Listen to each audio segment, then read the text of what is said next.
Bon, il y a une question de Yanis justement sur les placements. On s'écarte un peu Yanis, mais c'est pour vous. On pose la question malgré tout. Pourrez-vous aborder le sujet des investissements immobiliers, plus particulièrement les modes de gestion locative les plus optimisés? Bon, ça c'est de l'épargne finalement, c'est aussi de l'épargne, mais qui est moins liquide. Alors oui, c'est du patrimoine, là, pour le coup. C'est notre catégorie. C'est C'est notre grâce à catégorie. l'épargne qu'on se constitue son patrimoine. C'est ça, on va pouvoir justement nourrir des projets parce que c'est un investissement locatif, il faut quand même avoir, ça s'adresse pas à tout le monde, je veux dire. Donc, Et ça, cette idée de patrimoine, elle n'est pas inintéressante aussi, surtout dans une perspective où, je prends l'exemple des retraites, on voit que c'est de plus en plus... en tout cas des perspectives peut-être parfois un peu sombres. Cet outil de gestion finalement du quotidien, d'arriver à faire un budget, dégager un peu de marge de manœuvre, c'est la première étape avant la constitution d'un patrimoine?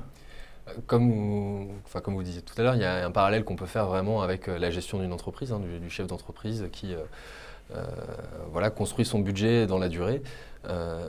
C'est la même chose, hein. Enfin, sur du locatif, par exemple, on va avoir tendance à dire qu'il faut un apport de départ. Il vaut mieux déjà être propriétaire de sa résidence principale, ça passe mieux aussi. Et surtout, il faut construire son projet. Il faut savoir estimer à combien on va louer le bien, combien on doit investir dedans, comment ça s'investit, quels sont les bénéfices fiscaux à en tirer et quels sont un peu tous les coûts cachés derrière. C'est-à-dire que quand vous louez un appartement, vous n'allez pas forcément le louer 12 mois parce que finalement, tous les 2 ans, il va être vide pendant 2 mois quand vous allez avoir un changement de locataire.